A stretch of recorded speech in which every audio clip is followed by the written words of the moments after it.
Hello, good morning to all of you. BCom third year and BBA third same. Last class में हमने जो discuss किया था, नया चैप्टर स्टार्ट किया था कैपिटल बस्टिंग को. आज हम उसकी आगे की जो थ्योरी है उसके प्रैक्टिकल क्वेश्चंस के ऊपर बात करेंगे. कैसे हम कैपिटल बस्टिंग करेंगे, हमारे सामने जो भी ऑप्शंस होंगे उन ऑप्शंस को कैसे सेलेक्ट करना है, कौन कौन सी चीज़ों को हमें कंसीडर करना है. तो हम यहाँ पे आज की क्लास में दो क्वेश्चंस को डिस्कस करेंगे. दोनों क्वेश्चंस आपको जो फर्स्ट हमने मेथड देखा था लास्ट क्लास में, उसको सारी चीज़ें क्लियर कर देगा. फर्स्ट क्वेश्चन है, if a company buy investing 80,000 rupees get net annual income is ₹20,000 before depreciation but after tax continuously for 10 years, compute the payback period. Okay, तो कंप्यूट करना है आपको. क्या करना है, सिंपल क्वेश्चन पूछ लिया तो 2 मार्क का क्वेश्चन पूछा जा सकता है कि आपको पेबैक पीरियड कैलकुलेट करना है. अब यहाँ पे क्या हो रही है, आपकी जो अर्निंग्स है, जो एनुअल अर्निंग है वो क्या है, सेम है. कब तक है, 10 इयर्स तक आपकी जो इनकम होने वाली get net annual income for ₹20,000 before depreciation and after tax. Okay, आपको यही चीज चाहिए, before depreciation and after tax आपको वैल्यू चाहिए. तो आपको देखना होगा, तो फर्स्ट क्वेश्चन का आंसर करेंगे तो आपका मेथड का आंसर होगा पेबैक पीरियड कैलकुलेट करना है. पेबैक पीरियड इक्वल टू जो आपका इनिशियल इन्वेस्टमेंट है. इनिशियल इन्वेस्टमेंट कितना है, तो इनिशियल इन्वेस्टमेंट को आप बोलेंगे सी, जो आपकी कैपिटल है. आर आपको करना है रिटर्न, आपको रिटर्न कितना मिल रहा है ये जो यहाँ पे. तो फर्स्ट फॉर्मूला फुल सी का मीनिंग आप लिख दें. फर्स्ट जो आपकी कौन सी कैपिटल हो जाएगी, इनिशियल इन्वेस्टमेंट. इनिशियल कैपिटल या इन्वेस्टमेंट बोल रहे हैं. एंड आर का मीनिंग लेना है आपको net annual income. Net annual income before depreciation and after tax. After tax आपको एज्यूम करना है. दोनों चीजें आपको देखनी है. आपकी इनिशियल इन्वेस्टमेंट मीनिंग आपने असेट्स कितने में एक्वायर करी है, तो क्वेश्चन के अकॉर्डिंग आपको असेट्स कितने की दिख रही है, तो क्वेश्चन में आपकी टोटल कॉस्ट 80,000 रुपीज की आपको क्वेश्चन में गिवन है. ओके, और आपका जो एनुअल रिटर्न मिल रहा है वो कितना है, वो 20,000 रुपीज है. कब तक है, 10 इयर्स तक. तो आपकी कॉस्ट जो पेबैक पीरियड कितना आने वाला है, वो 4 इयर्स. ठीक, तो आपका कितना ये टाइम पीरियड आ जाएगा, 4 इयर्स आपका पेबैक पीरियड हो जाएगा. अब आपको क्वेश्चन का आंसर क्लियर हो गया होगा. अब यहाँ पे सिंपल इंफॉर्मेशन थी कि आपका रिटर्न एक जैसा दे रखा है, क्योंकि आपका कहीं फ्लक्चुएशन नहीं है. आपका रिटर्न पर ईयर कितना होगा, 20,000 रुपीज ही होगा. ओके, तब जनरली ये प्रैक्टिकल लाइफ में ऐसा नहीं होता. ओके, तो यहाँ पे इस क्वेश्चन का आंसर हमारा हो गया. जिस कंडीशन के अकॉर्डिंग हमने जो दिया था, हमारा आंसर इतना ही. आपको फॉर्मूला पुट करना है, payback period equal to initial investment upon return या net annual income before depreciation and after tax आपको एज्यूम करना है. ओके, तो आपका ये पॉइंट कंप्लीट हो जाएगा. सेकंड आपको देखना है, नेक्स्ट आपका क्वेश्चन है, question number second. Rakesh Limited wants to buy a new machine on the condition that its cost can be recovered in 5 years saving therefrom. Okay, तो आपको यहाँ पे अपनी कॉस्ट के बारे में बोला कि अपनी कॉस्ट कितने टाइम पीरियड में रिकवर करेंगे. तो ये आपको बताना है, आपको कितने ईयर्स में रिकवर करने वाले, recovered in 5 years by saving there. Okay, आपको दे रखा है next information, you are given to information cost of machinery 33 lakh rupees. Okay, machinery की कॉस्ट आपको हमेशा चाहिए होगी. यहाँ पे आपको दे दिया 3 lakh rupees. Annual sale revenue generate by machinery 4 lakh. Okay, machine कितना जनरेट करेगी? 4 लाख रुपीस का आपको जनरेट करने वाली, प्रॉफिट जनरेट करने वाली टोटल। ओके, एनुअल सेल से रेवेन्यू जनरेट होगी। रेवेन्यू के बाद आप क्या करेंगे? उससे कुछ चीजें एक्सपेंसेस भी लेस कर देंगे। तो रेवेन्यू में फर्स्ट आपको वेरिएबल कॉस्ट कितना परसेंट हो जाएगा? 60% आपकी सेल्स का जो कॉस्ट है वो वेरिएबल कॉस्ट है। इट मींस आपका मटेरियल यूज हुआ उसके अंदर। Next, annual fix cost at other than depreciation. Depreciation के अलावा आपकी फिक्स कॉस्ट कितने रहने वाली है? तो वो बताइए इन्होंने। टोटल फिक्स कॉस्ट के अलावा आपकी 20,000 आपकी क्या है? फिक्स्ड कॉस्ट है, वो डेप्रिसिएशन के अलावा। Okay, next, life of machinery is 8 years. आपकी मशीन की लाइफ कितनी है? 8 इयर्स दे रखी है। Then taxation of to be charge 50% of profit. Okay, आपको ये दे रखा है, आपको बोला गया advise the management whatever the machine should be acquired और नॉट। ओके, आपको मैनेजमेंट को अपनी एडवाइस देने की मशीन को परचेज करें या नहीं करें।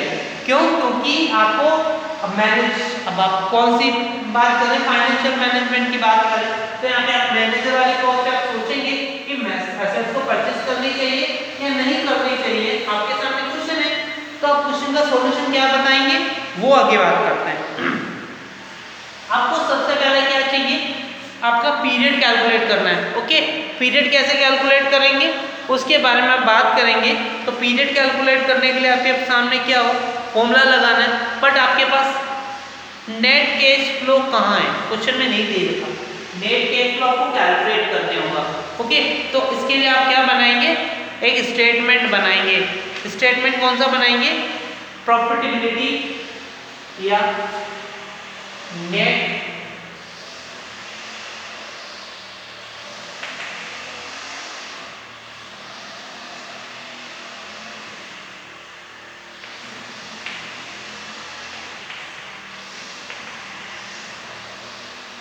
आपको एक स्टेटमेंट बनाना है प्रॉफिट कैलकुलेट करने के लिए। आपका कैश फ्लो कितना होगा?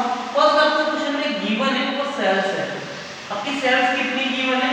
वो आपको सेल्स दे रखी है, रेवेन्यू 4 लाख रुपीस की आपकी सेल्स दे रखी है। आप लिख देंगे sales equal to 4 lakh rupees. Okay, then आपको इंफॉर्मेशन में क्या चीजें और मिली है तो उनके बारे में बात करें। नेक्स्ट आपको दे रखा है वेरिएबल कॉस्ट के बारे में दे रखा है। Variable cost equal to 4 lakh का कितना परसेंटेज बनाया हमने? 60%। क्या आपकी वेरिएबल कॉस्ट है? 60 से मल्टीप्लाई कर दें। 60% इक्वल टू 240। ओके, तो आपको यहाँ बाहर लिख देना 2,40,000 आप लेस कर देंगे। ओके, फिर आपको नेक्स्ट इंफॉर्मेशन में दे दिया total fixed cost. Total fixed cost आपको गिवन है। तो टोटल फिक्स्ड कॉस्ट आपको यहाँ पे क्वेश्चन में गिवन है 20,000 रुपीस की। ओके, तो आपकी टोटल कॉस्ट को भी आप लेस कर देंगे तो आपका प्रॉफिट बाहर आएगा, वो आएगा 1,40,000 रुपीस। अब आपको क्या करना है? ये आपका प्रॉफिट आप क्या बोलेंगे? जो आपका प्रॉफिट रिमेनिंग बचा है वो आपने इसको आप बोल सकते profit before depreciation and tax, है ना? प्रॉफिट बिफोर कौन सा है? Profit before depreciation and tax. क्योंकि यहाँ पे अभी तक ना तो टैक्स लेस हुआ है न ही डेप्रिसिएशन लेस हुआ, क्योंकि यहाँ पे इस टोटल फिक्स कॉस्ट में क्या इंक्लूड नहीं है अदर देन डेप्रिसिएशन। डेप्रिसिएशन में इंक्लूड नहीं है तो आपको डेप्रिसिएशन को भी अलग करना होगा। उसके बाद आप क्या करेंगे? डेप्रिसिएशन चार्ज करेंगे। ओके, तो डेप्रिसिएशन चार्ज करना है तो कैसे करेंगे? तो आपको देखना पड़ेगा, डेप्रिसिएशन कैलकुलेट करना होगा। तो डेप्रिसिएशन कैलकुलेट करने के लिए आपको डेप्रिसिएशन का फॉर्मूला लगाना होगा। कैसे करेंगे? तो टोटल कॉस्ट कितनी मशीनरी की? तो मशीनरी की कॉस्ट है 3 लाख रुपीस। ओके, देन इसमें लाइफ कितनी है? तो लाइफ कितने इयर्स की बताई? तो 8 इयर्स की आपको डिवाइड कर देंगे। तो आपकी लाइफ आप डिवाइड करेंगे तो उसकी वैल्यू आ जाएगी आपकी, वो वैल्यू आ गई 7,500, ओके। क्योंकि यहाँ पे स्क्रैप वैल्यू दे नहीं रखा, इसमें आप क्या करेंगे, जीरो मान लेंगे स्क्रैप वैल्यू को, तो आपका डेप्रिसिएशन की वैल्यू हो जाएगी 37,500। ये आपका क्या है, डेप्रिसिएशन को यहाँ से आपको क्या करना पड़ेगा, डेप्रिसिएशन लेस करना होगा, वो होगा 37,500 का, ओके। तो आपकी वैल्यू हो जाएगी 1,02,500। आपका क्या आ गया, जो profit after tax, after depreciation before tax आ जाएगा। कौन सा आ जाएगा, profit after depreciation and before tax, okay. अब आपको क्या करना है, यहाँ से टैक्स को लेस करना है। टैक्स के बारे में क्लियर इंफॉर्मेशन दे रखी है, 50% टैक्स रेट है आपकी, 50% आपका टैक्स की रेट है, तो टैक्स चार्ज कर दे 50% इक्वल टू 50% हो जाएगा 50,000, 51,250, अब लेस कर देंगे 50,000, तो वैल्यू हो जाएगी 51,250। तो आपकी जो वैल्यू बचने वाली है वो कितनी बचेगी वैल्यू, तो आपकी आफ्टर जो आएगी वैल्यू, आफ्टर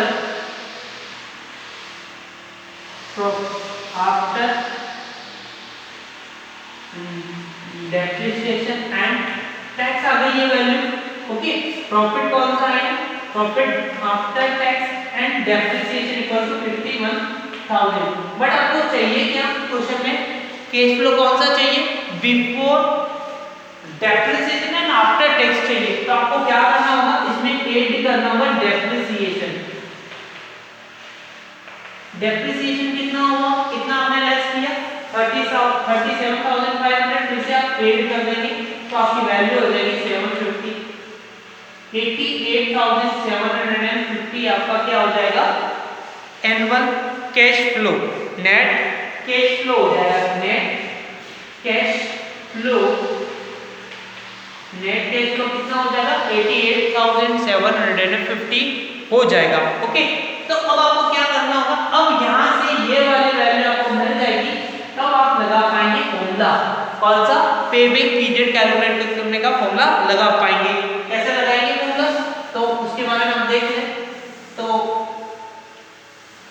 फॉर्मूला क्या होगा, payback period equal to payback period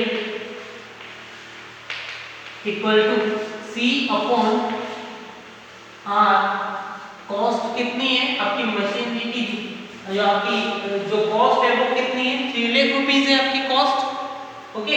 3 lakh में आपका रिटर्न कितना मिल रहा है आपका, तो रिटर्न आपका मिल रहा है 88,750। अब ये डिवाइड कर देंगे तो आपकी लाइफ के बारे में जो भी आंसर है वो आ जाएगा, वो आंसर आएगा 3.38 ईयर्स, ओके। ये आपका पूरा आंसर आ जाएगा, फाइनल आंसर हो जाएगा, ये आपका पेबैक पीरियड है, ओके। तो ये आपका कैलकुलेट करने का तरीका होगा। नेक्स्ट, अगर एक क्वेश्चन और सिंपल क्वेश्चन ले लें, ये वाली क्लियर हो गई होगी आपको बात। आगे हम एक क्वेश्चन और लेते हैं जिसको सीधा हम सॉल्यूशन करेंगे, क्वेश्चन में एक्सप्लेन कर दूंगा, ओके। तो सारी बात क्लियर हो जाएगी। बहुत इंपॉर्टेंट चैप्टर है आपकी यूनिट है पूरी, इस यूनिट से आपके अच्छे खासे क्वेश्चन होंगे एग्जाम में, थ्योरेटिकल और प्रैक्टिकल दोनों ही चीज के, ओके। और इजी है chapter. Next, RK limited considering the purchase of machine, 2 machine are available in the market X and Y, okay. अब यहाँ पे क्या हो रहा है कि मशीनें कितनी अवेलेबल है, आपको एक्स और वाई 2 मशीनों के बारे में बोला गया, 2 मशीनें अवेलेबल है, ओके, एक्स एंड वाई। फिर क्या हो रहा है उसके साथ, नेक्स्ट आपको इंफॉर्मेशन में बोल रहे हैं एक्स और वाई 2 मशीनरीज हैं, उनके बारे में बोला गया, X and Y each costing is ₹40,000, okay. दोनों की कॉस्टिंग कितनी है, कॉस्ट कितनी है, 40,000 रुपीज की कॉस्ट है, ओके। तो ये 40,000 में आपको एक कॉस्ट मशीनरी पड़ रही है। इनका रियल रिटर्न है earning after tax and before depreciation expected to be आपको जो अर्निंग मिल रही है वो कौन सी अर्निंग है? अर्निंग दे रखी, earning before depreciation and after tax, ये दे रखा। आपको क्या दे रखा? Before depreciation and after tax दे रखा है। तो एक्स मशीनरी और वाई मशीनरी का ईयर वाइज आपको इंफॉर्मेशन दे रखी है। तो ईयर वाइज दे रखी 1 2 3 4 एंड 5 की इंफॉर्मेशन दे रखी है। वो इंफॉर्मेशन फर्स्ट क्या है? फर्स्ट में 10,000 15,000 20,000, फिर next 10,000 and 5,000। Okay, next Y machinery के अंदर दे रखा है 5,000 10 15,000 20,000, देन दे रखा है 10 15 और 10 15,000 एंड 10,000। ओके, ये आपको अलग अलग दो ऑप्शंस दे रहे हैं, दोनों में से बेस्ट ऑप्शन आपको सेलेक्ट करना है। तो लिखा है evaluate the two alternatives according to payback method। आपको क्या करना है? payback method यूज करके दोनों में से payback period मेथड यूज करना है और x और y में से आपको क्या करना है? x और y से बेस्ट ऑप्शन को आपको बताना है, बेस्ट अल्टरनेटिव आपको सजेस्ट करना है। बेस्ट अल्टरनेटिव कौन सा होगा वो आपको सजेस्ट करना है। तो कैसे कर पाएंगे आप? तो आपको यहाँ पे एक स्टेटमेंट बनाना होगा। तो कैसे बनाएंगे? तो आपको देखना पड़ेगा स्टेटमेंट कैसे बनना है। तो आपको एक जब यहाँ पे दो कंडीशंस चल रही है तो आपको क्या करना पड़ेगा? सबसे पहले आप देखिए इनिशियल जो इन्वेस्टमेंट है या कैपिटल आप बोल रहे आपकी कितनी है? दोनों ही कंपनीज की 40,000 रुपीज दे रही है। ओके, अब आप बात करें ईयर्स की, तो नंबर ऑफ ईयर्स कितने हैं? तो 5 ईयर्स की बात हो रही है यहाँ पे। नंबर ऑफ ईयर्स में 1 2 3 4 5 ईयर्स, 1 2 3 4 एंड 5 ईयर्स। ओके, अब आपके सामने कैश फ्लो हुआ, कैश फ्लो है वो एक्स मशीन के बारे में बात कर रहा है और इसका सीएफ बना देंगे कम्युलेटिव फ्लो की। ओके, कम्युलेटिव फ्लो बना देंगे। Cash flow, net cash flow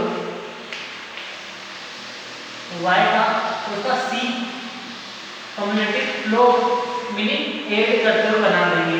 first answer 10,000 return है, second condition 15,000, third condition 20,000 and 10,000 and 5,000। Okay, next वाली कंडीशन है 5,000 15,000 है, 20,000 15,000 and 10,000। ओके, ये आपको इंफॉर्मेशन में दे रखा है। देन आपको क्या करना है? यहाँ पे आपको सीएफ बनानी है। सीएफ कैसे बनाएंगे? इनको कम्युलेटिव फ्रीक्वेंसी बनाते जाएंगे। ओके, तो कैसे बनाएंगे? तो फर्स्ट कंडीशन में देखिए 10,000 10 और 20 25 प्लस 45 प्लस 20 55 देन 60,000। ओके, तो यहाँ पे तो सेकंड कंडीशन में बनाते हैं 55,000 plus 50 equal to 20,000 then 20 equal to 40,000 55,000 and 65,000। यहाँ पे आप देखें 40,000 कौन सी कंडीशन में? एक्स कंडीशन में देखें तो क्या वो पूरे, देखो यहाँ पे तो 2 ईयर तो पूरे दिख रहे हैं बट यहाँ पर आपको पूरा ईयर आपको अमाउंट नहीं मिल पाएगा। मंथ में कैलकुलेट करना तब फॉर्मूला लगाएंगे तो देखें तो आपको ईयर्स कितने मिल गए? तो पूरे कंप्लीट ईयर्स कैलकुलेट करना है। तो नंबर ऑफ ईयर्स आपके पूरे 1 एंड 2 तो कंप्लीट है, वहां पे आपके 25,000 आ गए। बाकी का आपको कितना पैसा चाहिए? आपको टोटल पैसा चाहिए 40,000 रुपीस का। ओके, 40,000 रुपीस कितना रिकवर हो चुका है अभी तक? तो तो आप देखेंगे कितना हो गया 25,000, तो रिमेनिंग आपको कितना चाहिए 15,000 रुपए। तो 15 को कैलकुलेट करने के लिए 40 माइनस 25 कर दे। आपको इस ईयर में कितना मिला है, वो मिला 20,000 का। ओके, तो 20 से डिवाइड कर दें, तो 25,000 प्लस 15 डिवाइड बाय 20,000 अब करेंगे तो आपकी वैल्यू आ जाएगी 25,000, सॉरी यहाँ पे ईयर्स लिखना होगा, ईयर्स 2 ईयर्स पूरा 2 ईयर्स। ओके, देन यहाँ पे आपका हो जाएगा 3 4 2 एंड 2 प्लस 3/4, या आपको इसको ऐसे लिख सकते हैं 2 ईयर्स मंथ, इसको पूरे मंथ में कन्वर्ट कर दें तो 9 मंथ आंसर हो जाएगा उसका answer. Okay, 2 years and 9 month, क्योंकि पूरे ईयर में कितने मंथ होते हैं 12 मंथ। अगर आप उसको मंथ में चेंज करेंगे तो 12 से मल्टीप्लाई कर देंगे तो 2 ईयर 9 मंथ पेबैक पीरियड आ जाएगा। सेकंड कंडीशन में आपको देखना है कितना फर्स्ट ईयर पूरा, सेकंड एंड थर्ड। यहाँ पे आपको कितना अमाउंट दिख रहा है 40,000। इट मींस यहाँ पे फॉर्मूला लगाने की जरूरत नहीं है क्योंकि ये पूरा कंप्लीट ईयर में, तो आपको 40,000 कितने टाइम पीरियड में मिलना है, तो सेकंड कंडीशन का आंसर होगा 3 इयर्स। तो आपको बेस्ट कंडीशन कौन सी होगी, कौन सी बेस्ट कंडीशन है, तो आपको जो इन्वेस्टमेंट सबसे पहले रिकवर हो रहा है वो हमारी फर्स्ट कंडीशन होगी, ये मेथड। तो हम किसको सजेस्ट करेंगे, एक्स लिमिटेड के प्रोजेक्ट को हम एक्सेप्ट कर देंगे। ओके, तो हमारा आज की क्लास में बस इतना ही। नेक्स्ट क्लास में हम आगे की चीजें पढ़ेंगे। Thank you.